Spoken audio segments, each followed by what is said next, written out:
Salam sejahtera untuk kita semua. Perkenalkan, nama saya Sulfan, saya dosen pengajar pada Fakultas Ilmu Administrasi Universitas Pulau Magalatu, Sengkang.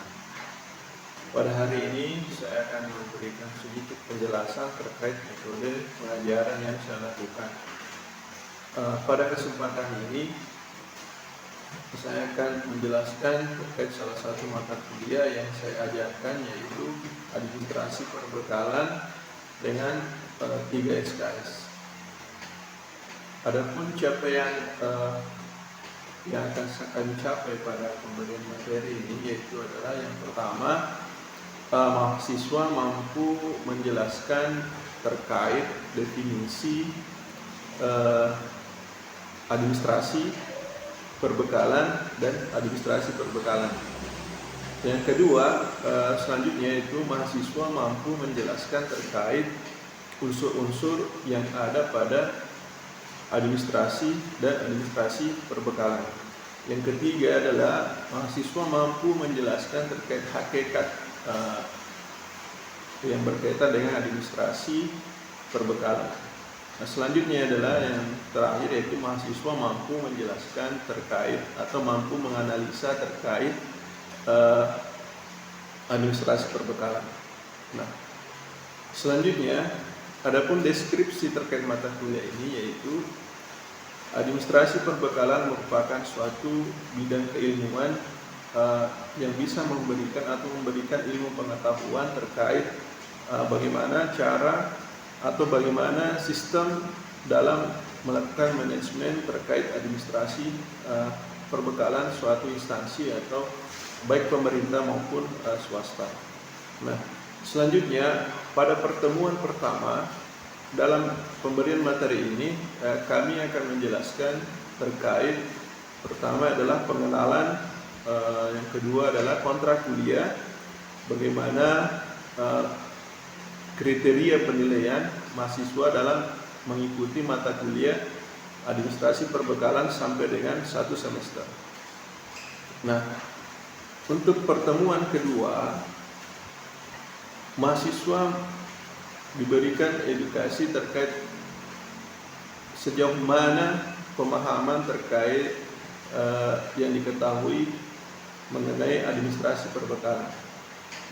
Terus selanjutnya menjelaskan terkait pengertian atau definisi administrasi perbekalan dan administrasi perbekalan. Itu akan kita lakukan dari pertemuan kedua sampai dengan pertemuan ketiga. Nah, selanjutnya di pertemuan keempat itu menjelaskan terkait unsur-unsur administrasi perbekalan menurut para ahli. Nah, di pertemuan ke-5 sampai ke-7 adalah menjelaskan terkait hakikat administrasi perbekalan. Nah, pada pertemuan ke-8 itu akan dilakukan mid test atau ujian tengah semester. Nah, pada pertemuan ke-9 sampai dengan ke-11 itu akan dijelaskan terkait fungsi-fungsi dalam administrasi perbekalan. Nah, selanjutnya untuk pertemuan ke-12 sampai 15 menjelaskan terkait analisa atau menganalisa terkait yang dimaksud dengan perbekalan. Dan yang pertemuan ke-16 itu kita akan melakukan ujian akhir semester atau UAS atau biasa kita kenal dengan final test. Nah, baik, adapun metode yang kita pergunakan dalam pengajaran itu adalah pertama adalah diskusi, yang kedua adalah menuliskan sebuah makalah, yang ketiga adalah presentasi. Nah, selanjutnya untuk fasilitas dalam masa pandemi kemarin, tahun 2020 sampai dengan 2021 dan malah sampai dengan saat ini, itu metode yang digunakan karena sekarang sudah diperkenankan untuk melakukan tatap muka. Jadi kami melakukan tatap muka dengan menggunakan peralatan seperti LCD proyektor, laptop, dan papan tulis. Nah, sementara pada saat masa pandemi, kami menggunakan metode online diantaranya melalui aplikasi Zoom atau kami mengirimkan video pembelajaran kepada mahasiswa. Video pembelajaran bisa diakses melalui link yang kami berikan, bisa melalui YouTube dan melalui link lainnya. Oke, baik. Selanjutnya untuk porsi penilaian atau kriteria penilaian mahasiswa atau bobot penilaian, yaitu yang pertama adalah 25% kami bebankan kepada kehadiran dan attitude atau sikap dalam pemberian ketika belajar mengajar sedang berlangsung. Yang kedua adalah 10% kami bebankan untuk keaktifan dalam ruangan atau dalam kelas, baik itu dalam ruangan Zoom meeting atau online maupun dalam ruangan tatap muka. Selanjutnya tugas itu kami bebankan 15%. Entah itu baik itu tugas makalah, tugas harian ataupun tugas kelompok. Selanjutnya untuk 20% kami bebankan kepada mid test atau ujian tengah semester. Dan terakhir adalah 30% kami bebankan untuk berikan bobot untuk final test atau ujian akhir. Nah, oke, baik. Selanjutnya adapun kriteria penilaian atau rate penilaian atau grade dalam sebuah penilaian yang diberikan kepada mahasiswa dalam mata kuliah administrasi perbekalan. Jadi dikategorikan ada 5 bagian. Yang pertama adalah sangat kurang, yaitu poinnya antara 0 sampai dengan 30. Nah, sementara untuk selanjutnya untuk kurang itu rate-nya antara 30 sampai dengan 60. Nah, cukup itu rate-nya 60 sampai dengan 75. Baik itu 75 sampai dengan 85. Sementara sangat baik itu 85 sampai dengan 100. Oke, baik. Demikianlah penjelasan singkat terkait metode pengajaran yang diberikan kepada mahasiswa dalam mata kuliah administrasi perbekalan. Adapun capaian-capaian lainnya yang ingin kami capai itu telah kami tuangkan dalam rencana pembelajaran semester yang kami lampirkan dalam proses seleksi sertifikasi dosen. Adapun contoh pengajaran yang kami lakukan akan kami berikan sebuah video terkait pengajaran yang kami lakukan melalui online atau menggunakan Zoom meeting. Demikian disampaikan. Terima kasih banyak. Selanjutnya kita akan saksikan salah satu contoh video pengajaran yang kami lakukan. Assalamualaikum warahmatullahi wabarakatuh. Kita mulai. Assalamualaikum warahmatullahi wabarakatuh. Selamat pagi. Salam sejahtera untuk kita semua. Baik adik-adik sekalian, apa kabar hari ini? Baik, Pak. Baik, Pak. Ya, syukurlah. Terima kasih banyak atas waktu yang diberikan untuk mengikuti kuliah Zoom kali ini. Baik, dalam pertemuan kedua hari ini kita akan membahas terkait yang pertama adalah pengertian administrasi perbekalan, sejarah singkat terkait administrasi, dan pengertian dari atau definisi dari perbekalan. Saya share dulu materinya.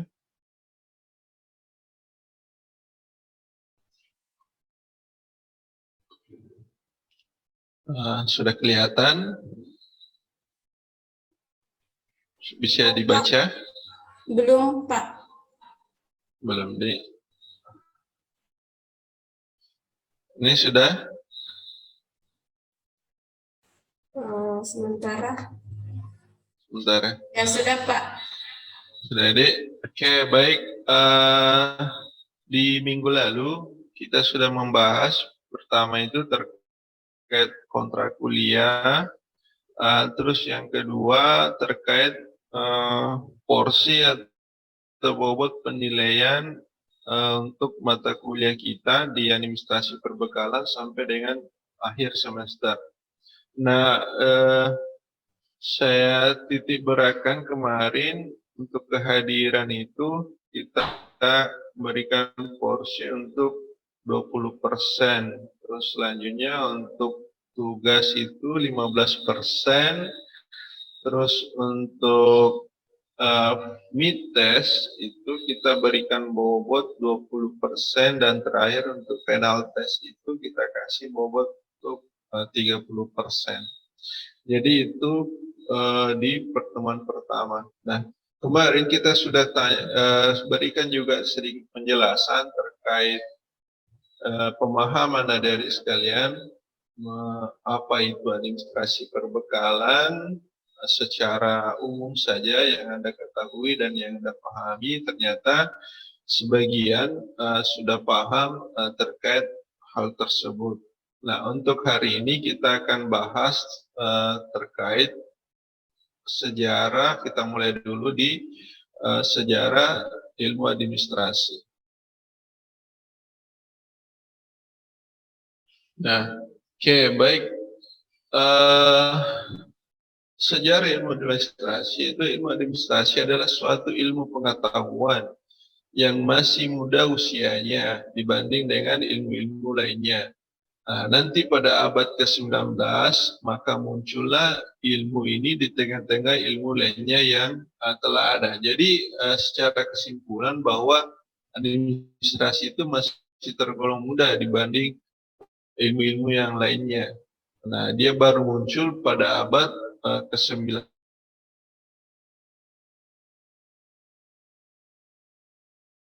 Ya,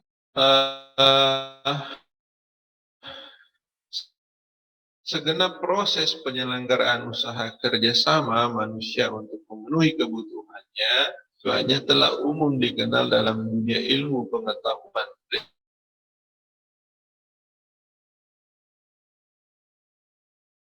Proses penyelenggaraan usaha, ketika ada kegiatan selanjutnya,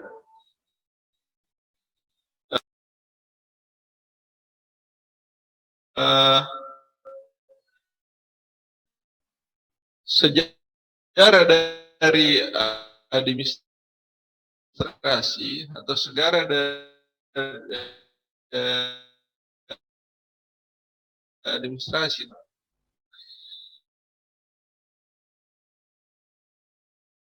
dalam bahasa Inggris kita kenal sebagai kata administration, yang berasal dari kata atau bahasa Latin.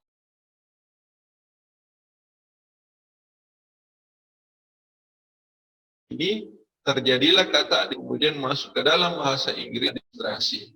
Nah, sedikit saya administrasi itu mengalami berbagai perubahan paradigma. Dari paradigma awal yang semula hanya kita kenal sebagai regulasi, menciptakan aturan, dan yang terakhir seiring perkembangan paradigmanya maka administrasi kita kenal atau sebagai sebuah pelayanan atau memberikan pelayanan kepada publik atau masyarakat. Oke, baik, kita lanjut. Nah, adapun pengertian administrasi dari beberapa ahli. Jadi yang pertama kita bahas terkait yang dikemukakan oleh SP Siagian.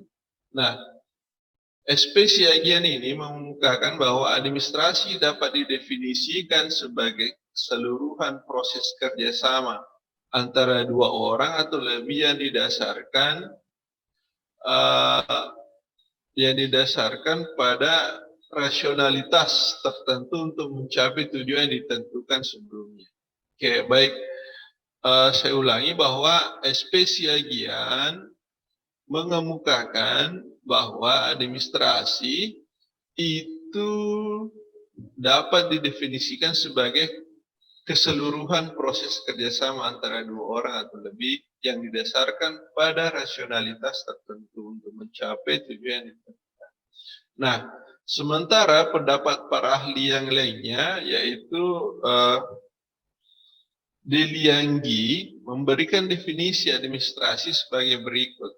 Administrasi adalah segenap proses penyelenggaraan dalam setiap usaha kerjasama sekelompok manusia untuk mencapai tujuan tertentu. Nah, dari pendapat dua ahli tersebut hampir sama secara universal, secara dasar itu bisa dikatakan hampir sama. Nah, di sini di Siagian tadi dia membahas terkait kerjasama antara dua orang atau lebih, sementara untuk Delianggi juga membahas terkait usaha kerjasama sekelompok manusia. Nah, oke, lanjut. Nah, ini kita bahas terkait segi kesamaan dari pendapat ahli yang kita bahas tadi sebelumnya.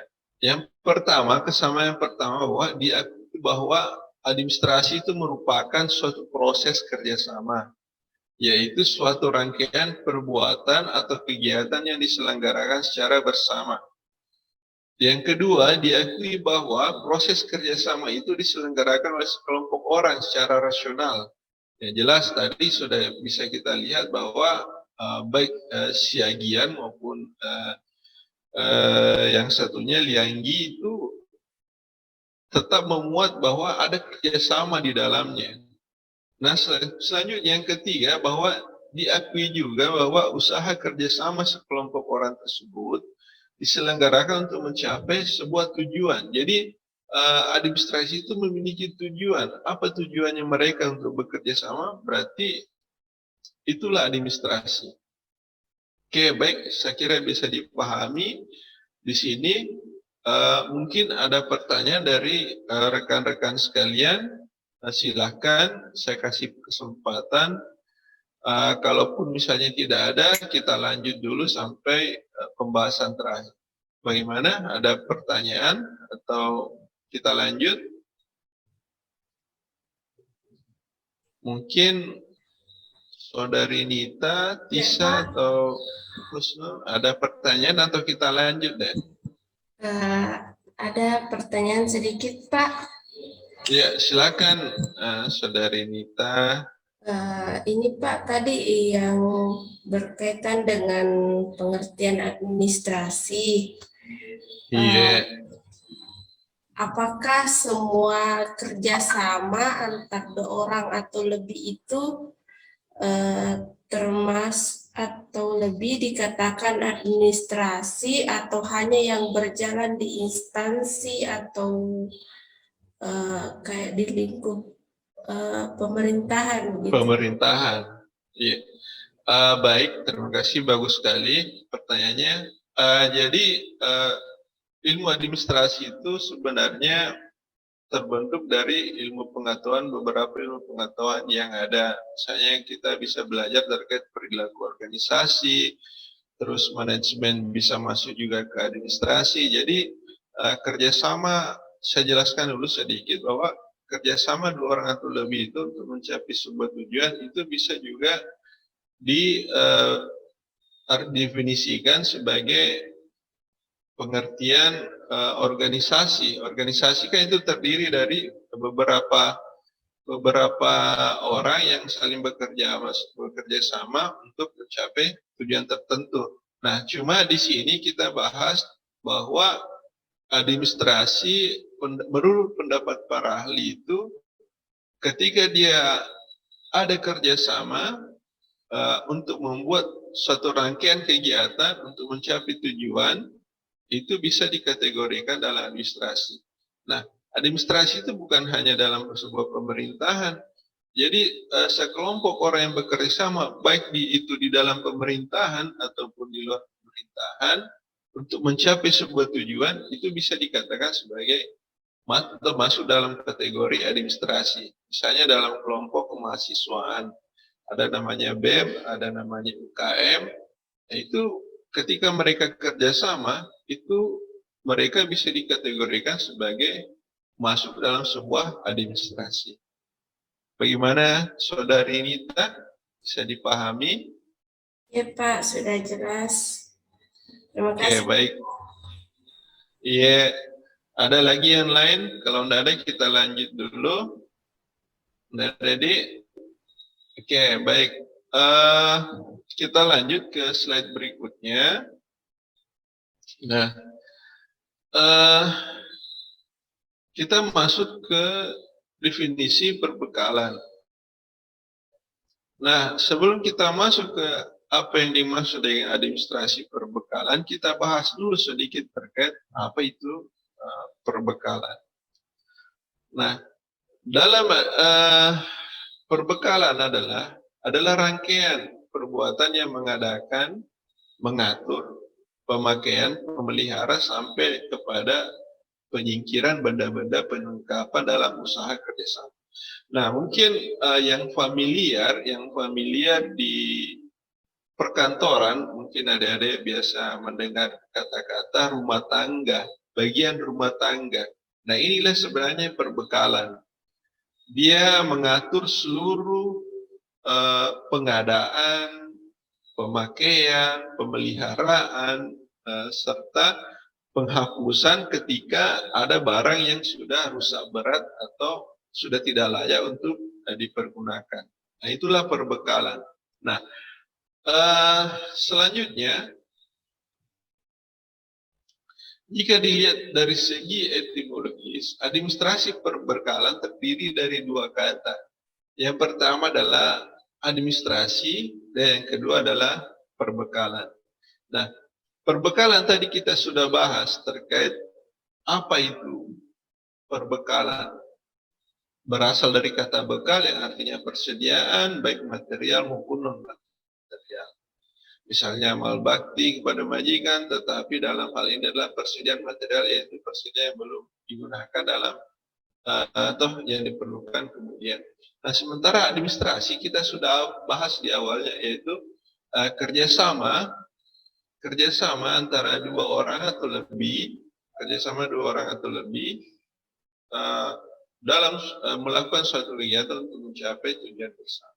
Nah, jadi bisa disimpulkan bahwa administrasi perbekalannya itu adalah suatu kerjasama atau rangkaian yang dilakukan oleh sekelompok orang dalam sebuah organisasi untuk melakukan pengadaan, pembelian, pemakaian, pemeliharaan, dan penghapusan terhadap barang-barang atau baik barang maupun jasa pada suatu instansi